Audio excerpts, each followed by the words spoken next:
Imagine waking up to breaking news that shakes the entire planet. Headlines scream across every network, every phone, every screen. The United States, they are at war. The world holds its breath as fighter jets roar across the skies of the Pacific. Missiles streak toward their targets, and massive fleets clash in contested waters. It's the nightmare scenario that has haunted policymakers, analysts, and ordinary citizens alike for decades. And the question echoing everywhere is as chilling as it is simple. If America and China truly went to war, who would win?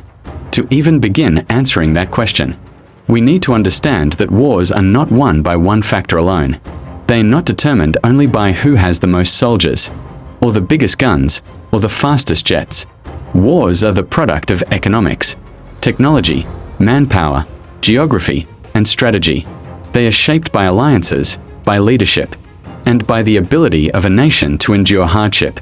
And in the case of the United States and China, the balance is incredibly complex.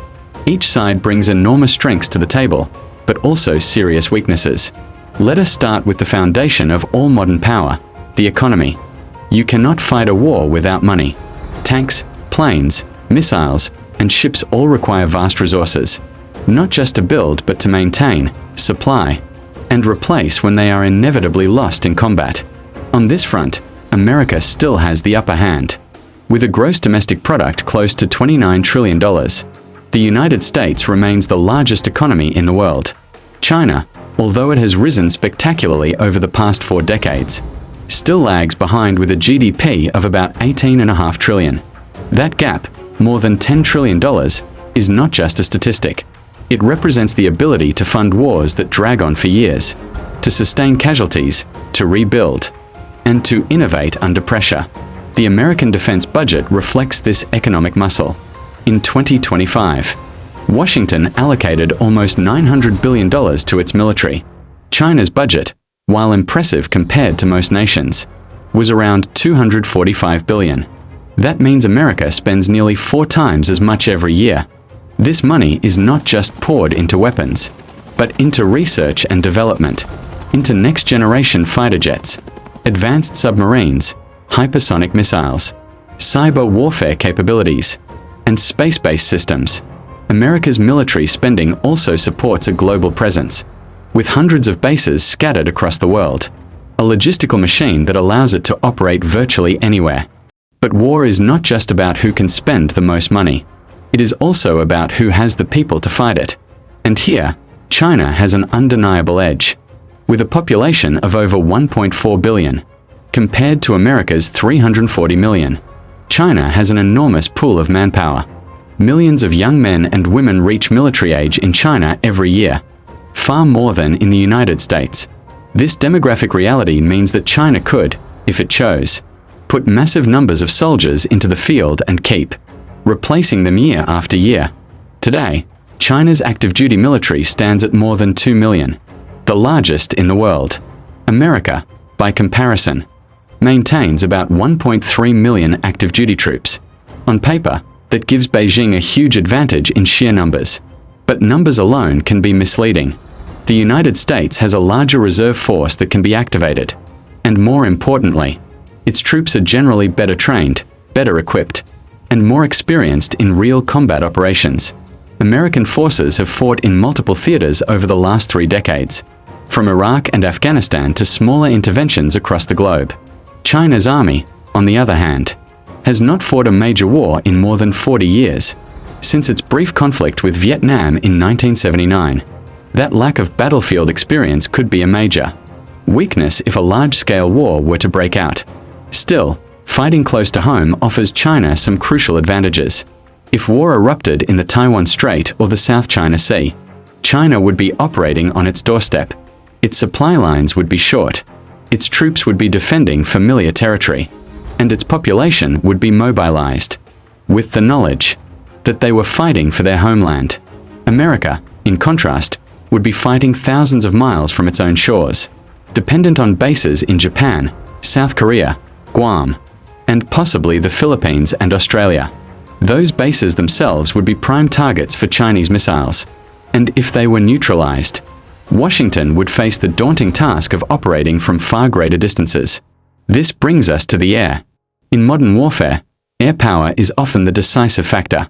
Control of the skies means control of the battlefield. And in this arena, the United States maintains a staggering lead. The US Air Force and Navy together operate more than 13,000 aircraft, the largest and most advanced fleet in the world.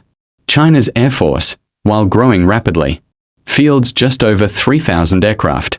That is still a formidable number, making it one of the largest in the world. But the gap with America is enormous. The difference is not just in quantity, but in quality.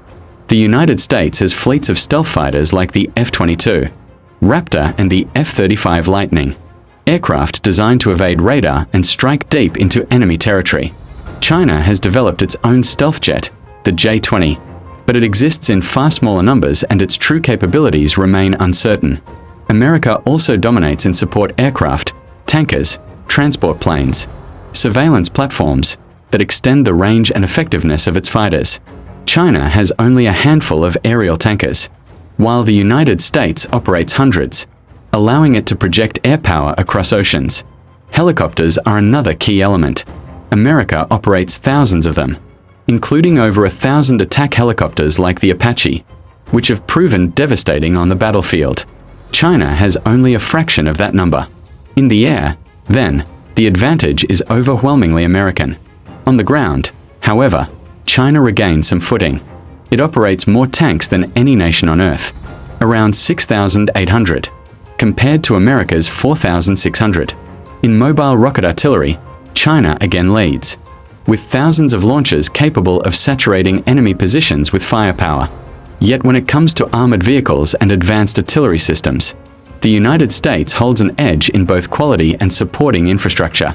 American ground forces are designed to move quickly, supported by air power and high-tech communications, whereas China's army is still modernizing large parts of its equipment. At sea, the picture grows even more complex. In terms of sheer numbers, China now operates the largest navy in the world, with over 700 ships. America, by comparison, has about 440. On paper, that looks like a Chinese advantage. But once again, quality matters. The United States Navy has something China cannot yet match: aircraft carriers.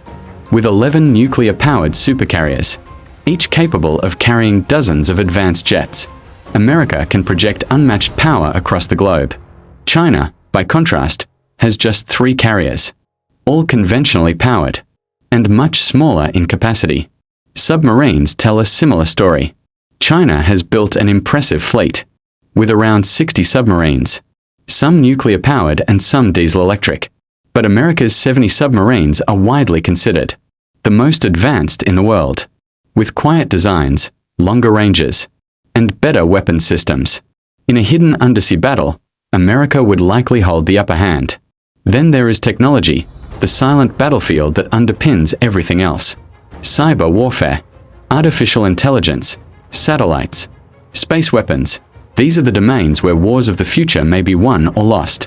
America has long led in these areas, but China is catching up rapidly, investing heavily in hypersonic missiles, quantum communication, and anti-satellite weapons. In some areas, Beijing may even be pulling ahead, posing new challenges to American dominance. So, who would win? The truth is, it depends. In a war fought on Chinese territory or in the waters just off its coast, Beijing's advantages in geography, manpower, and local missile power could make it extremely difficult for the United States to prevail. America would face enormous logistical challenges, vulnerable supply lines, and a determined population willing to endure sacrifice. But if the conflict dragged on, America's larger economy, superior air power, global alliances, and unmatched ability to project force could tip the scales in its favor. Perhaps the most sobering reality, however, is this: in a war between America and China, there may be no winners at all. The destruction unleashed would be catastrophic, not just for the two nations but for the entire world. Global trade would collapse, economies would shatter, millions could die, and the international order would be thrown into chaos. That is why, despite all the rivalry, both sides have so far stopped short of open conflict. The risks are simply too great. But as the tension continues to build, the world cannot help but wonder, The United States still holds the crown as the dominant global power. But China is rising fast, determined to challenge that dominance and carve out its own place at the top.